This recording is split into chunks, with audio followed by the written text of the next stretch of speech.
Hello दोस्तों, मेरा नाम जसवाल आपका स्वागत करता हूं अपने यूट्यूब चैनल स्टडी विथ नमन पर। आज की इस वीडियो में हम लोग बात करने वाले हैं बीए 4 सेमेस्टर सोशियोलॉजी के पेपर के बारे में। आज मैं आपको ऐसे क्वेश्चंस कराऊंगा जो सीधे सीधे आपकी परीक्षा में आएंगे। सबसे पहले मैं बता दूं, कानपुर यूनिवर्सिटी में 100 क्वेश्चन दिए जाते हैं, जिनमें से आपको 75 क्वेश्चन यानी 75 क्वेश्चन आपको करने होते हैं। कितने क्वेश्चन करने होते हैं? 75 क्वेश्चन करने होते हैं। ठीक है, तो ये 100 क्वेश्चन में से आपको सिर्फ 75 क्वेश्चंस करने होंगे। ठीक है, लेकिन मैं आपको 100 क्वेश्चंस पूरे कराऊंगा। आपको अच्छे से इन क्वेश्चंस को याद करके जाना है। ये ऐसे प्रश्न हैं जो सीधे सीधे आपकी परीक्षा में आएंगे। चलिए आज की क्लास को हम लोग शुरू करते हैं। सबसे पहला क्वेश्चन, संयुक्त राष्ट्र के मानव विकास सूचकांक 2021-22 में भारत की रैंक क्या क्या है? तो आपको बताना है संयुक्त राष्ट्र के मानव विकास की सूचकांक 2021-22 में भारत की रैंक जो है वो है 132। क्या है? आपका राइट आंसर हो जाएगा 132। क्या हो जाएगा? 132 आपका राइट आंसर हो जाएगा। नेक्स्ट क्वेश्चन देखते हैं। विकास के संबंधित अपने सिद्धांत को समझाने के लिए किसने विभेदीकरण, एकीकरण और सामाजिक परिस्थितियों और उनको चरों के रूप में प्रयोग किया? क्वेश्चन क्या है, फिर से पढ़ते हैं। विकास के संबंधित अपने सिद्धांत को समझाने के लिए किसने विभेदीकरण, एकीकरण और सामाजिक परिस्थितियों को चरों के रूप में प्रयोग किया? आपका राइट आंसर हो जाएगा ऑप्शन बी, नील स्मेल्सर। किसने? नील स्मेल्सर आपका राइट आंसर हो जाएगा। नेक्स्ट क्वेश्चन देखते हैं। क्वेश्चन नंबर 3, निम्नलिखित में से कौन सा स्मेल्सर द्वारा बताए गए 4 प्रमुख परिवर्तनों में से एक नहीं है? तो आपके थर्ड क्वेश्चन का राइट आंसर हो जाएगा ऑप्शन बी, निर्वाह खेती से व्यावसायिक कृषि तक। ये आपका जो ऑप्शन है वो गलत है, यानी आपका मतलब जो ये कथन जो है गलत हो जाता है, तो इसकी वजह से ये आपका राइट आंसर हो जाएगा, क्योंकि पूछा है परिवर्तन में से एक नहीं है। नहीं वाला पूछा है, तो आपका राइट आंसर हो जाएगा ऑप्शन बी। ठीक, नेक्स्ट क्वेश्चन देखते हैं।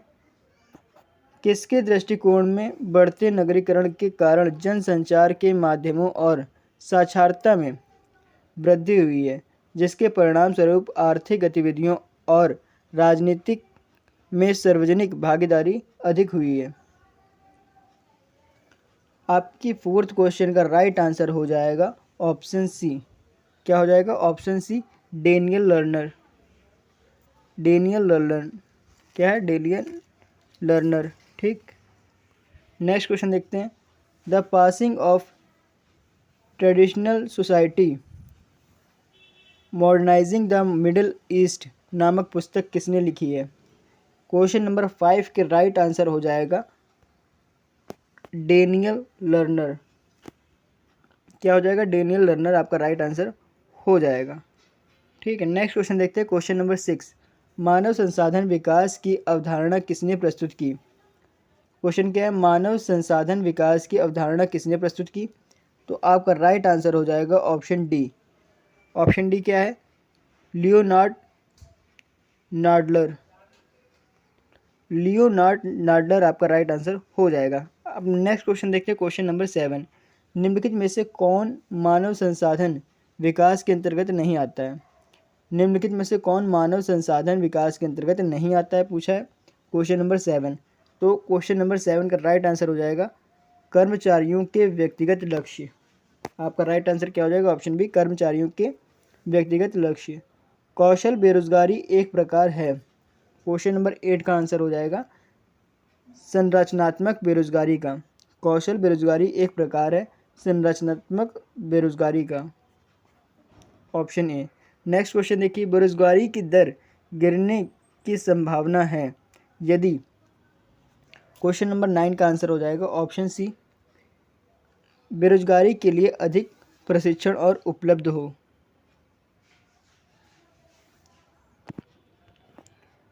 क्वेश्चन नंबर 10 देखते हैं।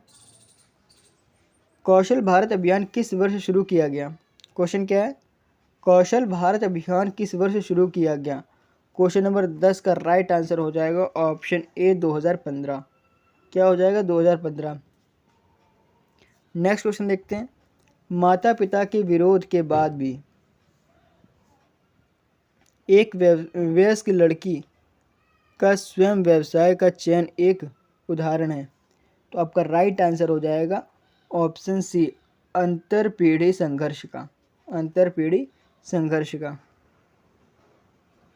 किसका उदाहरण है? अंतरपीढ़ी संघर्ष का। यह वाला क्वेश्चन मोस्ट इंपॉर्टेंट है, इसको आप अच्छे से याद कर लीजिएगा।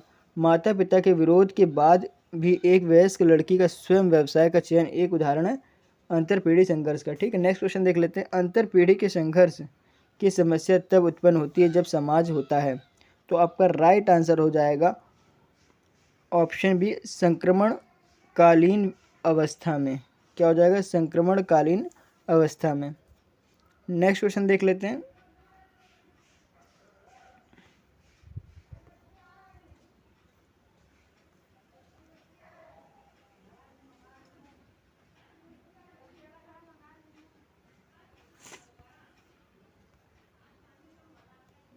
क्वेश्चन नंबर 13, भारत में किसी व्यक्ति को किस आयु में वरिष्ठ नागरिक माना जाता है? आपका राइट आंसर हो जाएगा 60 वर्ष और उससे अधिक। ठीक है, नेक्स्ट क्वेश्चन देखते हैं। निम्नलिखित में से कौन सी वृद्धजनों की समस्या नहीं है? क्वेश्चन नंबर 14 का राइट आंसर हो जाएगा ऑप्शन सी, उच्च आर्थिक परिस्थिति। क्या हो जाएगा? उच्च आर्थिक परिस्थिति। यहाँ पर जो आपको नंबर्स देख रहे हैं वो 13, 14 ऐसे करके हैं। ठीक है,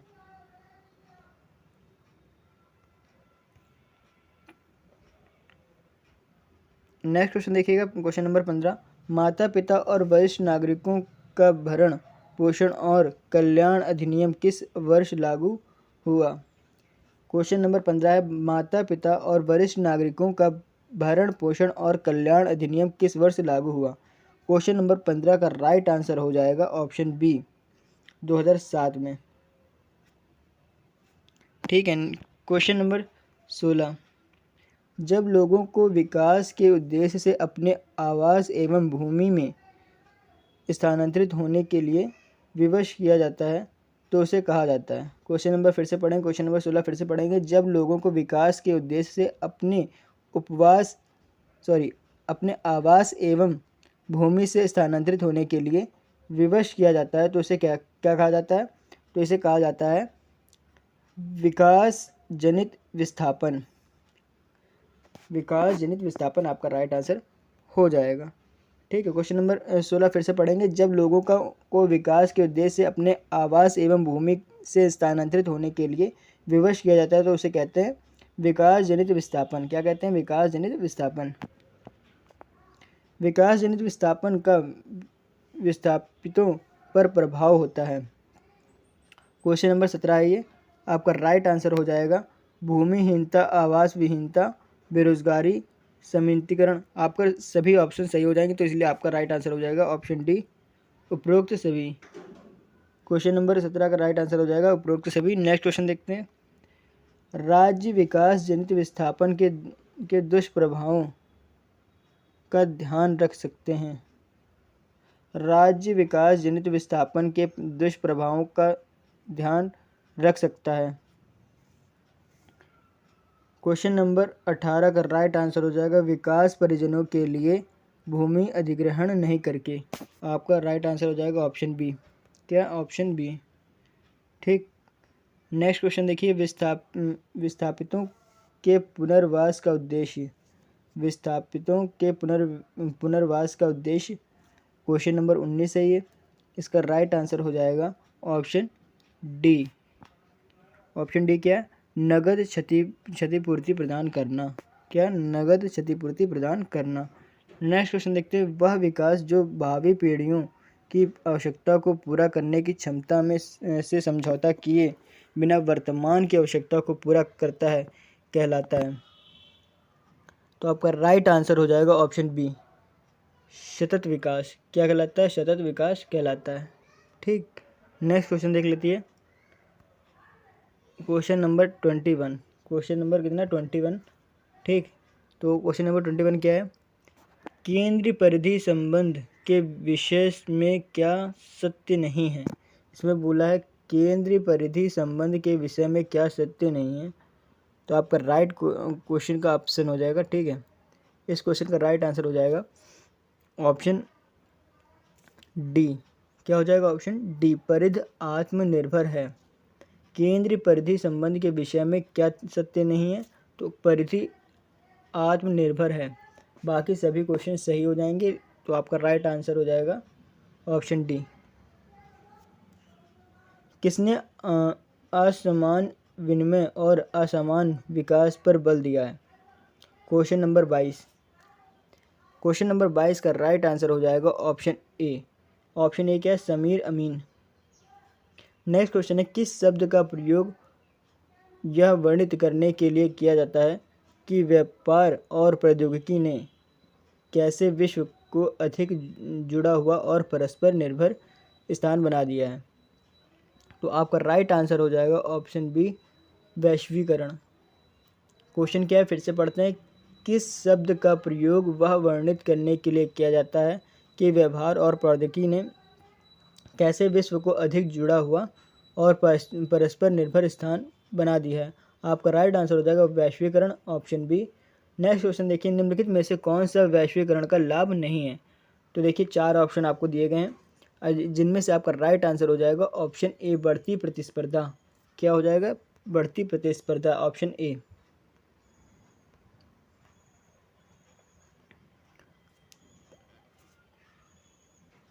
क्वेश्चन नंबर 25, किसने तर्क दिया कि वैश्वीकरण के पीछे प्रेरक शक्ति सूचना क्रांति है? किसने तर्क दिया कि वैश्वीकरण के पीछे प्रेरक शक्ति सूचना क्रांति है? आपके सामने 4 ऑप्शन दिए गए हैं, जिनमें से एक ऑप्शन सही है। आपका राइट आंसर हो जाएगा इसमें से एंथोनी गिंडेज। क्या हो जाएगा? एंथोनी गिंडेज। ठीक है। नेक्स्ट क्वेश्चन देखिए, क्वेश्चन नंबर 27, सतत विकास का उद्देश्य है।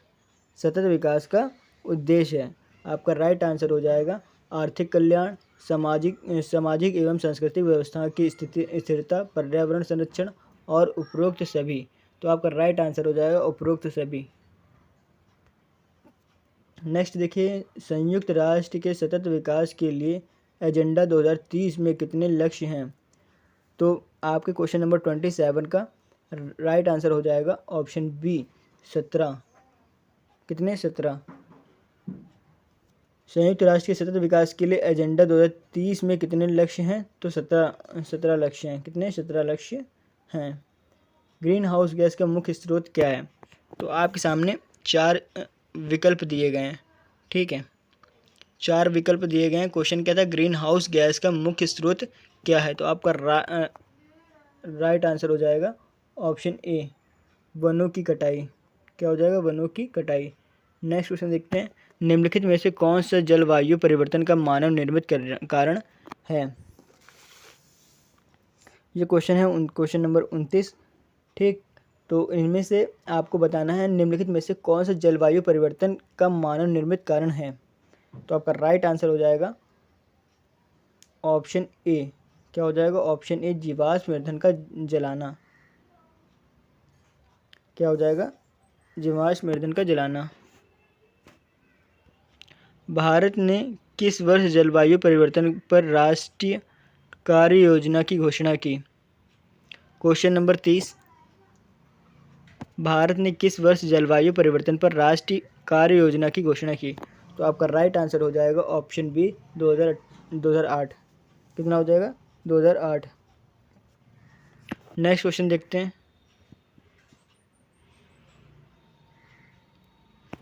निम्नलिखित में से कौन सा भारतीय समाज पर वैश्वीकरण का प्रतिकूल परिणाम नहीं है? तो क्वेश्चन नंबर 31 का राइट आंसर हो जाएगा ऑप्शन बी, बेहतर तकनीक और लोगों के विकास में विस्तार। चलिए नेक्स्ट क्वेश्चन देख लेते हैं, क्वेश्चन नंबर 32। क्वेश्चन नंबर 32, सीमांत कृषिक से तात्पर्य उन कृषकों से है जिनके पास कृषि भूमि है। क्वेश्चन नंबर 32 का राइट आंसर हो जाएगा ऑप्शन बी, 1 से 2 हेक्टेयर के बीच। क्या हो जाएगा? 1 से 2 हेक्टेयर के बीच। क्वेश्चन नंबर 33 देखते हैं, निम्नलिखित में से कौन सा ग्रामीण क्षेत्रों में निर्धनता का कारण नहीं है? तो आपका राइट आंसर हो जाएगा ऑप्शन सी, रोजगार के अवसर। नेक्स्ट क्वेश्चन, क्वेश्चन नंबर 35, निम्नलिखित में से कौन सा भारतीय कृषि की समस्याओं के विषय में से सही नहीं है? निम्नलिखित में से कौन सा भारतीय कृषि की समस्याओं के विषय में सही नहीं है? तो क्वेश्चन नंबर 34 का राइट आंसर हो जाएगा ऑप्शन बी।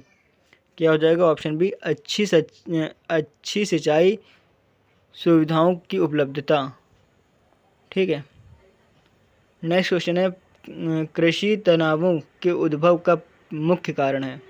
कृषि तनाव के उद्भव का मुख्य कारण है क्वेश्चन नंबर 35 का। क्वेश्चन नंबर 35 का राइट आंसर बताना है आपको। इनमें से जिस सभी ऑप्शन आपके सही हो जाएंगे, इसलिए आपका राइट आंसर हो जाएगा option D. Question number 36, Deendayal Upadhyay Grameen Kaushal योजना का उद्देश्य किस आयु वर्ग के युवाओं को लक्षित करना है? क्वेश्चन नंबर 36 का राइट आंसर हो जाएगा 15 से 35 वर्ष के। क्या हो जाएगा? 15 से 35 वर्ष के आपका राइट आंसर हो जाएगा।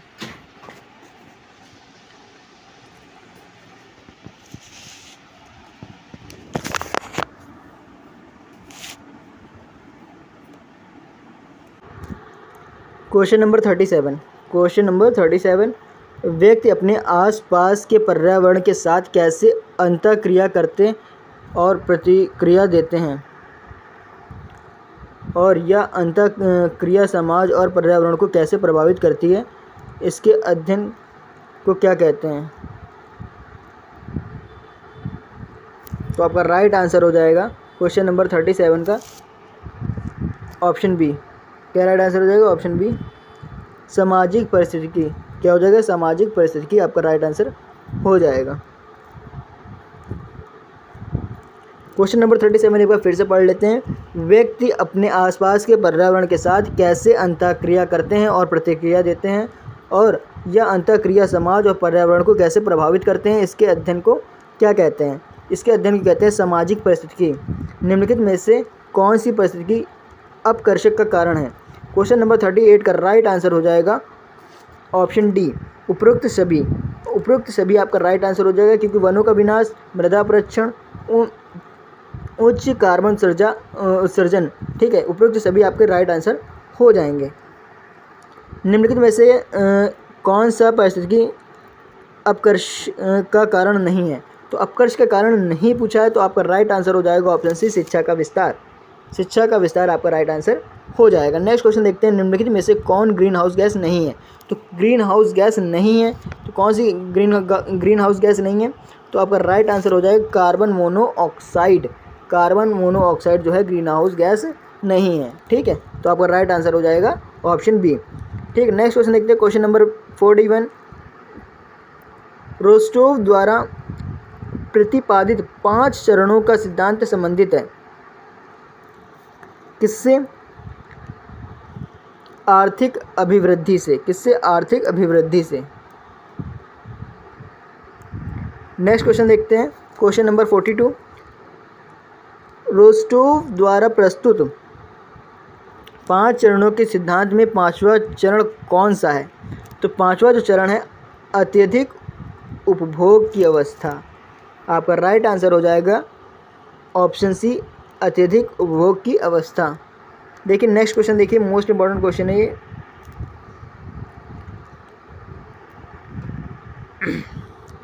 Question number 43। ठीक है, ऑप्शन ये नीचे दिए हुए हैं।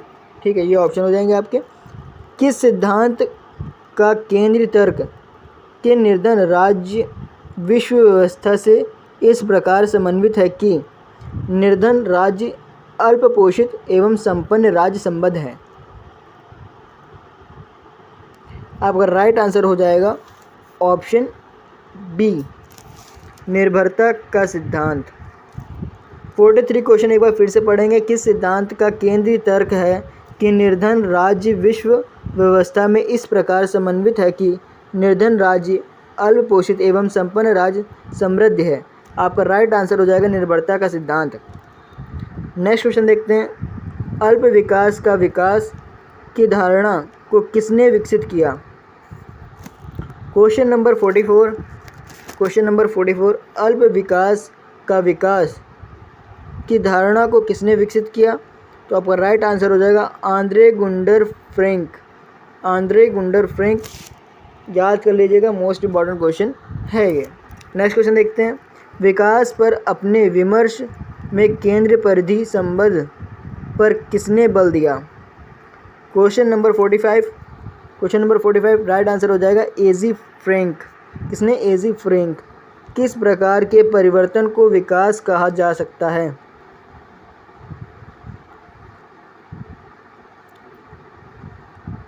क्वेश्चन नंबर 46 है, किस प्रकार के परिवर्तन को विकास कहा जा सकता है? तो आपका राइट आंसर हो जाएगा ऑप्शन डी, आकस्मिक परिवर्तन। नेक्स्ट क्वेश्चन देखते हैं, क्वेश्चन नंबर 47। निम्नलिखित में से कौन सा सामाजिक विकास के लिए अनुकूल नहीं है? तो व्यक्तिगतवाद। क्या है? व्यक्तिगतवाद। आपका राइट आंसर हो जाएगा व्यक्तिगतवाद। क्वेश्चन नंबर 48, किस अवधारणा को लोगों की स्वतंत्रता, अवसरों को बढ़ाने और उनके कुशल क्षेम में बढ़ोतरी की प्रक्रिया के रूप में परिभाषित किया गया है? क्वेश्चन नंबर 48 का राइट आंसर हो जाएगा मानव विकास। ठीक है। नेक्स्ट क्वेश्चन देखिए 49 क्वेश्चन, क्वेश्चन नंबर 49। ठीक है, क्वेश्चन नंबर 49। ठीक, क्वेश्चन नंबर 49 में है, निम्नलिखित में से कौन सा मानव विकास का घटक नहीं है? तो 49 का राइट आंसर हो जाएगा ऑप्शन डी, उन्नत प्रौद्योगिकी। उन्नत प्रौद्योगिकी क्या हो जाएगा? उन्नत प्रौद्योगिकी। राष्ट्र के विकास को मापने के लिए मानव विकास सूचकांक किसने तैयार किया? क्वेश्चन नंबर 50 का राइट आंसर हो जाएगा ऑप्शन ए, महबूब उल हक। किसने? महबूब उल हक। नेक्स्ट क्वेश्चन है, वर्तमान भारतीय परिदृश्य में अपराध के संदर्भ में निम्नलिखित में से कौन सा कथन सत्य नहीं है? तो आपका राइट आंसर हो जाएगा क्वेश्चन नंबर 51 का, बाल अपराधियों की घटित संख्या।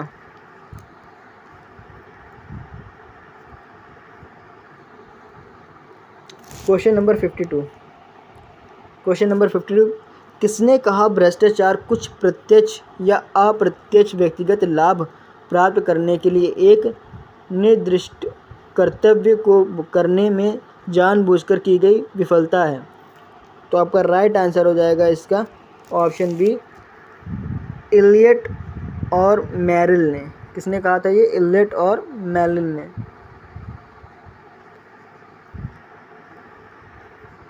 क्वेश्चन नंबर 53 देखिएगा, निम्नलिखित में से कौन सा भ्रष्टाचार का कारण नहीं है? तो आपका राइट आंसर हो जाएगा धार्मिक स्वीकृति। रिश्वत और भ्रष्टाचार की जांच के लिए कौन सा प्राधिकरण उत्तरदायी है?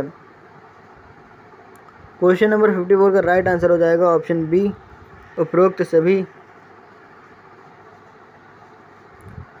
क्वेश्चन नंबर 55 का कंप्यूटर या कंप्यूटर नेटवर्क द्वारा कारित अपराध को कहा जाता है? आपका राइट आंसर हो जाएगा ऑप्शन सी, साइबर अपराध। क्या कहते हैं? Cyber crime. आपका राइट आंसर हो जाएगा। हिंदू विवाह अधिनियम किस वर्ष पारित हुआ? क्वेश्चन नंबर 56 है, हिंदू विवाह अधिनियम किस वर्ष पारित हुआ?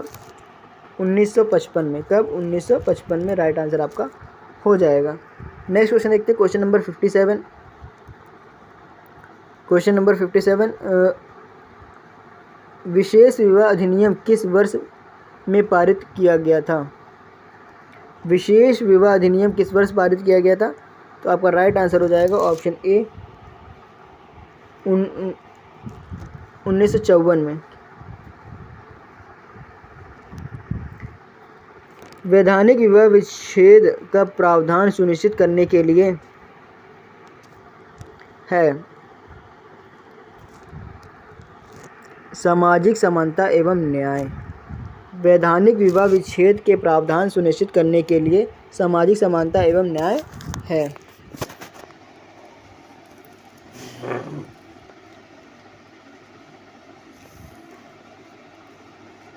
क्वेश्चन नंबर 59, किस वैधानिक प्रावधान के अंतर्गत एक निश्चित अवधि के लिए पति और पत्नी के बीच कोई संबंध नहीं होता है। आपका राइट आंसर हो जाएगा न्यायिक प्रतिकरण।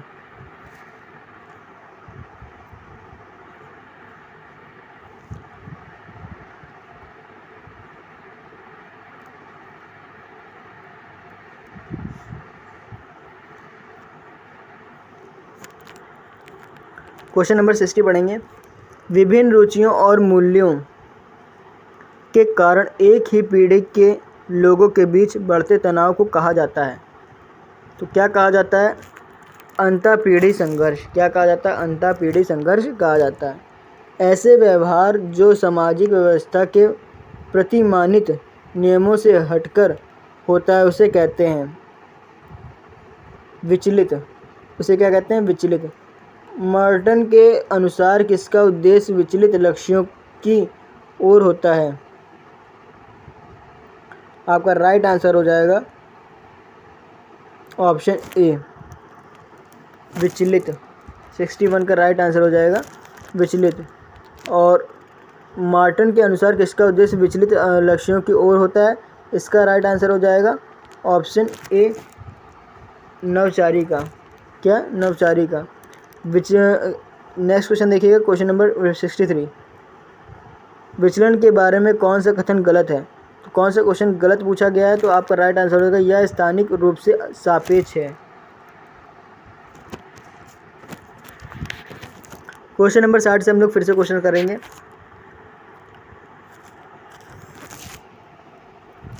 विभिन्न रुचियों और मूल्यों के कारण एक ही पीढ़ी के लोगों के बीच बढ़ते तनाव को कहा जाता है। क्या कहा जाता है? आपका राइट आंसर हो जाएगा अंतःपीढ़ी संघर्ष। क्या हो जाएगा? राइट आंसर अंतःपीढ़ी संघर्ष आपका राइट आंसर हो जाएगा। नेक्स्ट क्वेश्चन है, ऐसा व्यवहार जो सामाजिक व्यवस्था के प्रतिमानित नियमों से हटकर होता है उसे कहते हैं। उसे क्या कहते हैं? उसे कहते हैं विचलित। क्या कहते हैं? उसे विचलित कहते हैं। Question number 62। मॉर्टन के अनुसार किसका उद्देश्य विचलित लक्ष्यों की ओर होता है? आपका राइट आंसर हो जाएगा 62 का राइट आंसर हो जाएगा ऑप्शन ए नवचारी का। नेक्स्ट क्वेश्चन देखिए 63 क्वेश्चन। विचलन के बारे में कौन सा कथन गलत है? तो कौन सा कथन गलत है? तो इसमें से जो गलत कथन है वो हो जाएगा ऑप्शन डी, यह सामाजिक परिस्थिति के सापेक्ष है। यह ऑप्शन आपका गलत हो जाएगा, तो राइट आंसर ऑप्शन यही होगा, ऑप्शन डी आपका राइट आंसर है। किसने कहा अपराध एक ऐसा कृत्य है जिसे राज्य ने समूह कल्याण के लिए हानिकारक घोषित किया है और जिसके लिए राज्य को दंड देने की शक्ति है? क्वेश्चन नंबर 64 का राइट आंसर हो जाएगा सेठना। राइट आंसर हो जाएगा सेठना। नेक्स्ट क्वेश्चन देखते हैं। किसका यह मानना है कि अपराधी जन्मजात होते हैं? किसका यह मानना है कि अपराधी जन्मजात होते हैं? आपका राइट आंसर हो जाएगा ऑप्शन बी लोम्ब्रोसो का। किसका मानना है कि क्वेश्चन क्या देखिए, अपराधी जन्मजात होते हैं, तो लोम्ब्रोसो आपका राइट आंसर हो जाएगा। किसका मानना है? लोम्ब्रोसो का मानना है कि अपराधी जन्मजात होते हैं। नेक्स्ट क्वेश्चन देखिए, निम्नलिखित में से कौन सा दहेज प्रथा का अवगुण नहीं है? देखिए निम्नलिखित में से बताना है दहेज प्रथा का अवगुण नहीं है। तो 4 ऑप्शन आपके सामने दिए गए हैं, जिनमें से आपका राइट आंसर जो लग रहा है वो है उच्च शिक्षा। दहेज प्रथा के उन्मूलन में कौन सहायक है?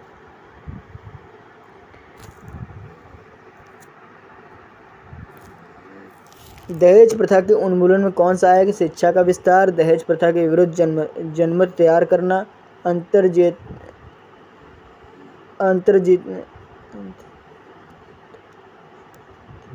अंतर्जीतीय और प्रेम विवाह के प्रोत्साहन, उपरोक्त सभी। क्वेश्चन नंबर 67, दहेज प्रथा के उन्मूलन में कौन सहायक है? आपका राइट आंसर हो जाएगा उपरोक्त सभी। इनमें ये जो सभी ऑप्शन है वो सभी आपके राइट आंसर होंगे। दहेज मृत्यु की किस श्रेणी में आती है? दहेज मृत्यु की किस श्रेणी में आती है? क्वेश्चन नंबर 68 आपका राइट आंसर हो जाएगा घरेलू हिंसा के।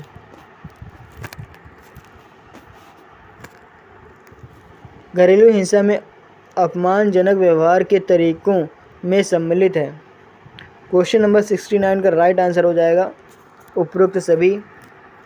शरीर यौन उत्पीड़न, भावनात्मक मनोविज्ञान उत्पीड़न, वित्तीय उत्पीड़न, उपरोक्त सभी आपका राइट आंसर हो जाएगा। निम्नलिखित में से कौन सा भारत में लैंगिक असमानता का मुख्य कारण है? क्वेश्चन नंबर 70 है, निम्नलिखित में से कौन सा भारत में लैंगिक असमानता का मुख्य कारण है? क्वेश्चन नंबर 70 का राइट आंसर हो जाएगा पितृसत्तात्मक सामाजिक व्यवस्था।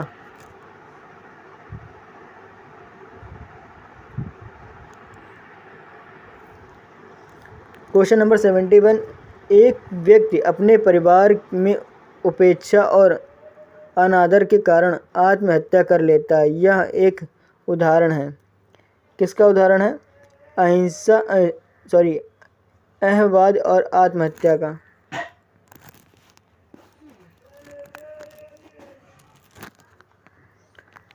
आत्महत्या का सामान्य कारण हो सकता है। क्वेश्चन नंबर 72 का राइट आंसर हो जाएगा परिवार में असमायोजन और कहक निर्धारण और ऋणग्रस्तता, सामाजिक परिस्थिति और प्रतिष्ठा की हानि।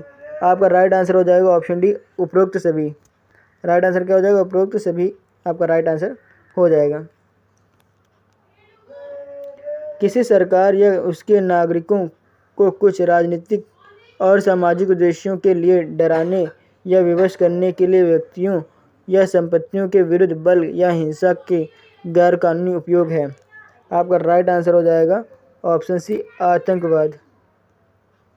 आतंकवाद में हिंसा की प्रकृति है। आपका राइट आंसर हो जाएगा ऑप्शन बी संगठित। निर्धनता की संस्कृति की अवधारणा किसने दी? क्वेश्चन नंबर 75 का राइट आंसर हो जाएगा ऑस्कर लेविस ने दी थी। किसने? ऑस्कर लेविस ने। निम्नलिखित में से कौन सा जाति असमानता का परिणाम नहीं है? 4 ऑप्शन आपके सामने हैं। इसका राइट आंसर हो जाएगा ऑप्शन बी जातिवाद।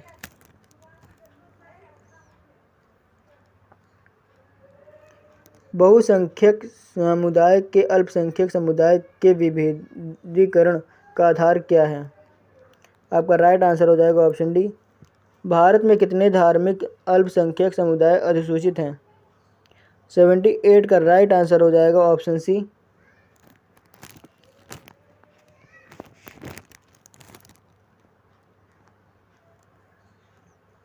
यानी कि 6।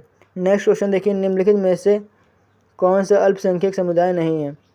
79 का क्वेश्चन है, निम्नलिखित में से कौन एक अल्पसंख्यक समुदाय नहीं है?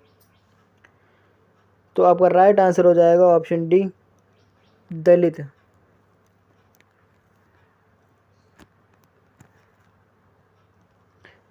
काका कालेलकर आयोग संबंधित है किससे? पिछड़े वर्ग से। अच्छे व्यवहार के वचन पर सजा की समाप्ति के पहले एक कैदी की अस्थायी या स्थायी रिहाई कहलाती है। तो क्या कहलाती है? पेरोल कहलाती है। किशोर बालकों की देखरेख और संरक्षण अधिनियम 2015 किस वर्ष संशोधित किया गया? तो किस वर्ष संशोधित किया गया? तो ऑप्शन आपका राइट आंसर हो जाएगा ऑप्शन डी 2022 में संशोधित किया गया। पुलिस द्वारा पकड़ा गया बाल अपराधी सबसे पहले भेजा जाता है कहाँ पर भेजा जाता है? तो रिमांड होम में भेजा जाता है। कहाँ भेजा जाता है? रिमांड होम में भेजा जाता है। एक सम्मानित और उच्च सामाजिक परिस्थिति के व्यक्ति द्वारा अपने व्यवसाय के दौरान किए गए अपराध को कहा जाता है। 84 का राइट आंसर हो जाएगा ऑप्शन सी श्वेत वसन अपराध। क्या हो जाएगा? श्वेत वसन अपराध आपका राइट आंसर हो जाएगा। निम्नलिखित में से कौन सा श्वेत वसन अपराध का कारण नहीं है? क्वेश्चन नंबर 85 का राइट आंसर हो जाएगा ऑप्शन बी निर्धनता। क्या हो जाएगा? निर्धनता। सरकारी सेवाओं में अन्य पिछड़े वर्गों के लिए आरक्षण कोटा है।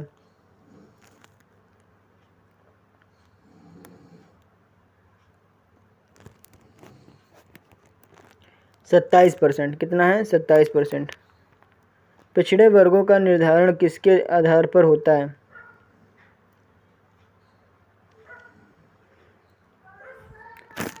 सामाजिक पिछड़ेपन के आधार पर, शैक्षिक पिछड़ेपन के आधार पर, आधारिक पिछड़ेपन के आधार पर। तो आपका राइट आंसर हो जाएगा इन सभी के आधार पर होता है। पिछड़े वर्गों का कौन सा स्तर आरक्षण का अधिकार नहीं है? निम्नतम स्तर, क्रीमी स्तर, या आपका उच्च जाति स्तर। तो आपका राइट आंसर हो जाएगा ऑप्शन बी,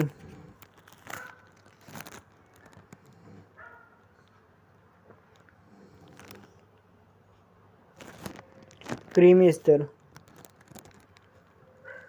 वर्तमान में दलित किस जाति से संबंधित हैं? वर्तमान में दलित किस जाति से? अनुसूचित जाति से संबंधित हैं।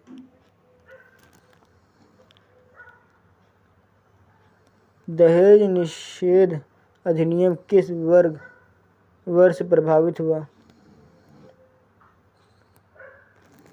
आपका राइट आंसर हो जाएगा 1986।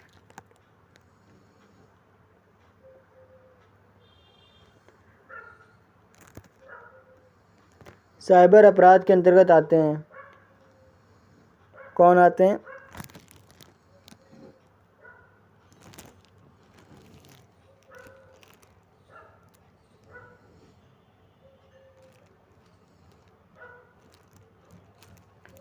फिशिंग, हैकिंग, ऑनलाइन धोखाधड़ी, उपरोक्त सभी। तो आपका राइट आंसर हो जाएगा उपरोक्त सभी धोखाधड़ी वाला।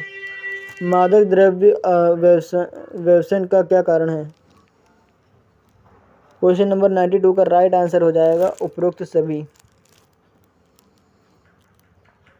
मादक द्रव्य व्यसनी प्रभावित होता है शारीरिक और आर्थिक रूप से, भावनात्मक रूप से, सामाजिक रूप से, या उपरोक्त सभी। तो आपका राइट आंसर हो जाएगा उपरोक्त सभी।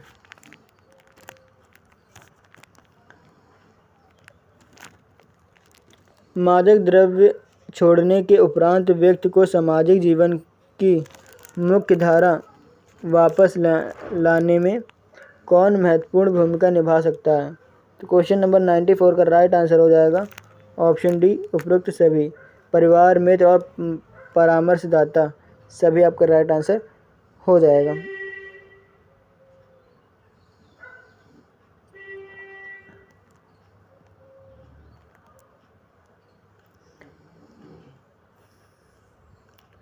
दुर्खिम ने आत्महत्या के कितने प्रकार का उल्लेख किया है? तो क्वेश्चन नंबर 95 का राइट आंसर हो जाएगा ऑप्शन सी, 4। दुर्खिम ने आत्महत्या के 4 प्रकारों का उल्लेख किया है। किस प्रकार की निर्धनता भौतिक अस्तित्व को बनाए रखने के लिए आवश्यक मूलभूत है? संसाधनों के अभाव को संदर्भित करती है। क्वेश्चन नंबर 96 का राइट आंसर हो जाएगा पूर्ण निर्धनता। निम्नलिखित में से कौन निर्धनता का परिणाम नहीं है? तो आपका राइट आंसर हो जाएगा उपभोक्तावाद।